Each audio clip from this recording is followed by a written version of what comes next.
coming up from the secondary. Woo! What a hit! 7, Jon Carrothers. Tackled by Carrothers, nearly picked off by Jon Carrothers. My name is Jon Carrothers. I'm from Memphis, Tennessee. I'm a grad transfer student. I was born in Memphis, and we lived there until I started school. And then at that point, we moved to Oxford, Mississippi, where Ole Miss is. And I ended up going to elementary and middle school down there. And not much really happened throughout my first few years, my learning years of life. I was really I played basketball, football, I did track, but nothing, I wasn't really like a star athlete or anything. I was just kind of one of those average guys that was just in the mix. So my recruiting process, it was crazy. It was, so like I said, I graduated from Cumberland, and I was like, all right, I'm done playing football, let me get a full-time job, and that's when I started teaching or whatever. And then I got a phone call, and it was like, hey man, I was looking through the rule book, and it looks like, this is actually from my old coaching staff. It was like, I was looking through the rule book, and it looks like, off a technicality, we can get you 2 more seasons to play, and you can get your master's. And so like, in my head, I'm like, ding, like I'm playing football again, like no question. He didn't know it on the phone, but I was like, I'm not coming back to Cumberland, like I am transferring.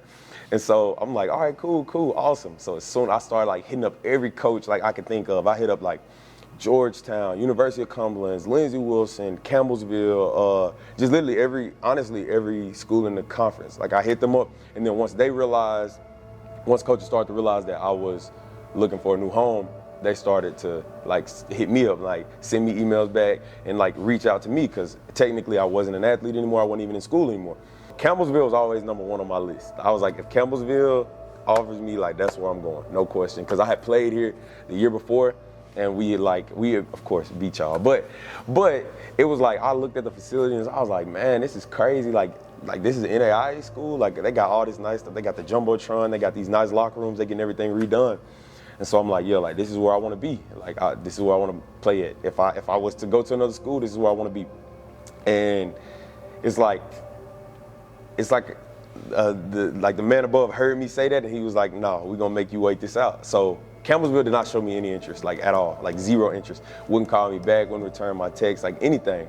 And I was just like, man, this is crazy. And like all these other coaches are showing me love. Like the coach from Georgetown, he was like, hit me up. He was like, yeah, we want to make sure, like with COVID-19, it was harder to recruit because, you know, you can't have like in-house visits, you can't have on-campus visits unless it's approved by the school, stuff like that. And so they were all setting up like all these dates for me to go and visit all of these schools, but like I still wasn't hearing anything back from Campbellsville. And the one that recruited me the hardest was Pikeville. U-Pike, they recruited me harder than anything. I'm talking about coach reaching out to me 3 to 4 times a week, sending me jerseys. I had already picked my jersey number. I had picked like what helmet I wanted to wear. I had picked like all my clothes sizes. I was about ready to start setting up classes and see which dorm I was gonna be in. I had done virtual tours, and he would just stay checking in with me. And so the day I was gonna call to make my commitment, so like I called the coach from Pikeville, and I'm like, hey coach, like how you doing? This is Jon Carrothers. Like he's like, oh yeah, what's up, big man? Like tell me you got some good news. I was like, yeah, I'm pretty sure I do. But I just want to talk to you about a few things. It's like as we get to chopping it up and talking, and in the middle of the call, I get a phone call, and it's from Campbellsville, Kentucky, and I'm like, oh, this is weird. So I'm like, hey coach, hold on one second. I'm getting another phone call. I'm gonna call you back in a few minutes. And I like leave him on the line, but like I click over. I'm like, hello? And then it's like, hey, this is Robbie Gribbins from Campbellsville University, and da-da-da. So I'm like, oh, this is Campbellsville. I'm like, all right, so like me and Coach Gribbs start talking instantly, hit it off. And so I talked to Coach Gribbs, and he's like, yeah, like, I want you to come here, and I want you to be one of my leader guys, because I know that you were one of the better, you know what I'm saying, linebackers in the conference last year. You had a great season, like everything, and we think we can elevate your game even more and help you do even better. So like, I'm listening, I'm talking, I'm like, yes, sir, like, I'm loving everything I'm hearing. And so like, honestly, like me and Coach D was basically, we sealed the deal right there. I was like, yeah, so Campbellsville is where I'm headed, you know what I'm saying? But I forgot, like I'm on the phone with the Pikeville coach about to commit. And so like I had to click the line back over, and I chop it up with him for a few more minutes, and I'm like, all right, coach, like I'm gonna get back to you soon. Like, let me talk to my family about it. But like, honestly, it was nothing else to talk about. Like I already knew. I was like, yeah, I'm going to Campbellsville. And so I ended up, I did call him back a few days later, and I told him, like, you know, I thought I was gonna take my talents to Campbellsville or whatever, but then, like I said, like from that day forward, like it's always been love. Like Campbellsville has had my heart. Like, this is the only place I wanted to be. I'm glad that he reached out to me when he did, because who knows where I would have been, you know what I'm saying, if he hadn't. But yeah, so that's really my whole Campbellsville recruitment story. Since I've been here, it's been kind of crazy. With COVID-19, I know for a fact that this is not how a normal year will operate, like a normal year would go as far as Campbellsville, because I've been to 2 other schools. I've been to Middle Tennessee State and Cumberland. So I'm not one of the new guys to college. I'm not like a freshman coming in thinking like, oh, like college is gonna be this boring all the time, because we have a lot of downtime here.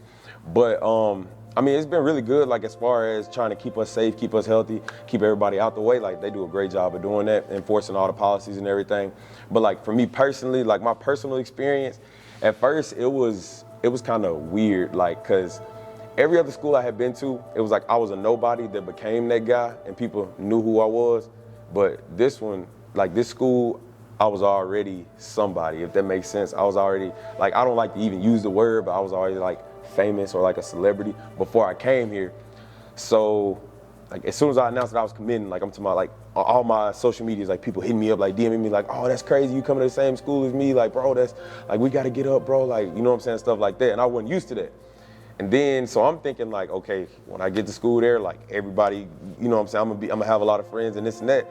But it was the exact opposite. Like when I came here, it was like I was a unicorn. Like people just kind of looked at me like I felt like it was just, I was totally disconnected from all the students. And I wanted nothing more than just be like a regular student that just do regular things all the time, have friends, like, you know, go to school, go to class, go to practice, go home.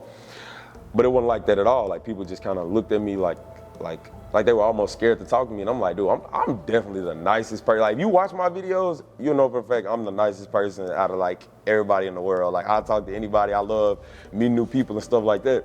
And so it actually just hit me one day when one of my teammates actually, I was like, bro, like why does nobody like me here? Like this is crazy. Like I'm like, I thought I was gonna get shown the most love, but it's like nobody talks to me, nobody messes with me, nobody likes me.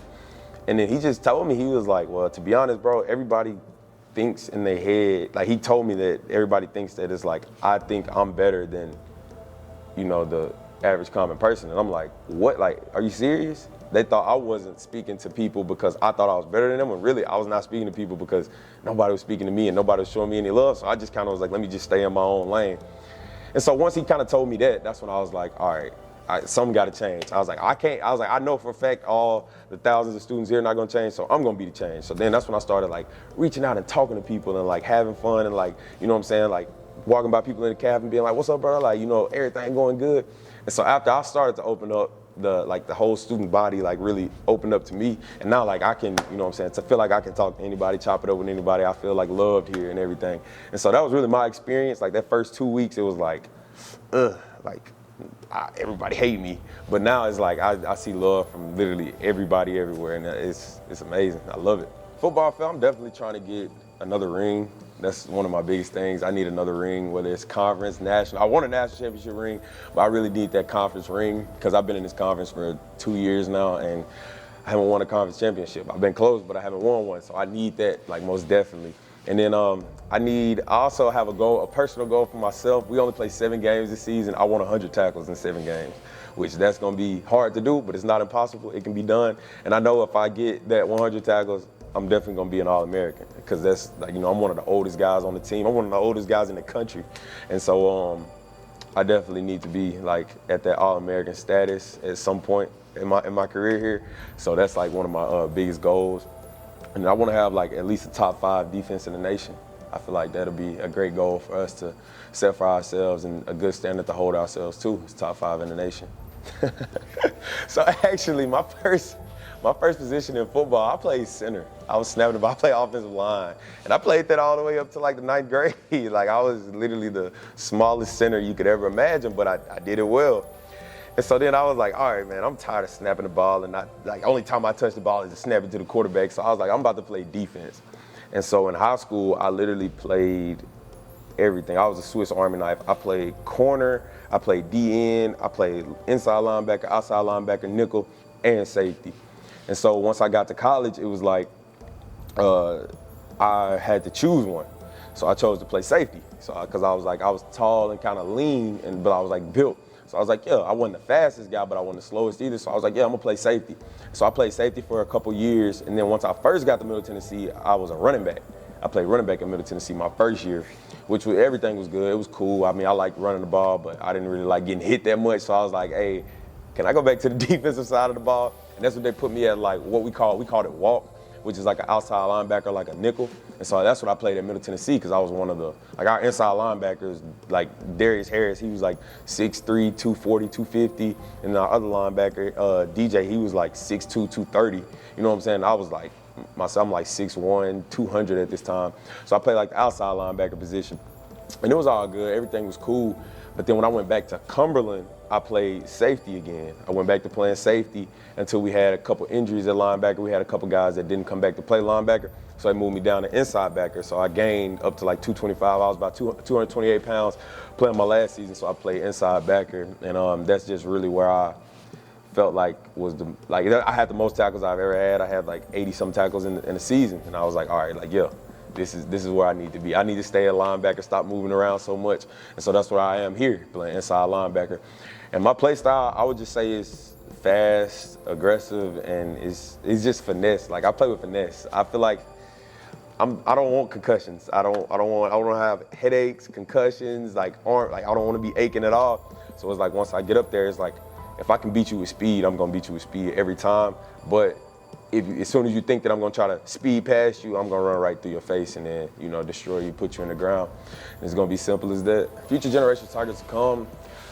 First thing I'll tell you is, when you're making your college choice, choose a place that feels home. I'm a guy that kind of bounced around a lot, like as far as colleges go. And I wish I didn't do that. I wish I had went somewhere where I felt like it was home from the jump, but I did kind of let other people influence where I went.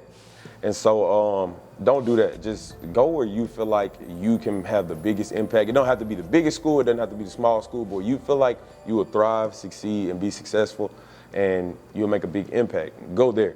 And the second thing I'll say about Campbellsville specifically, don't come here if you don't want to work, because that's all we about. And we working every day. Like, even when we out there playing and having fun, you see videos of us having fun and stuff, like, yeah, that's for a few seconds, but then we get right back to work, right back to grinding. We locked in, zoned in, trying to win some ball games.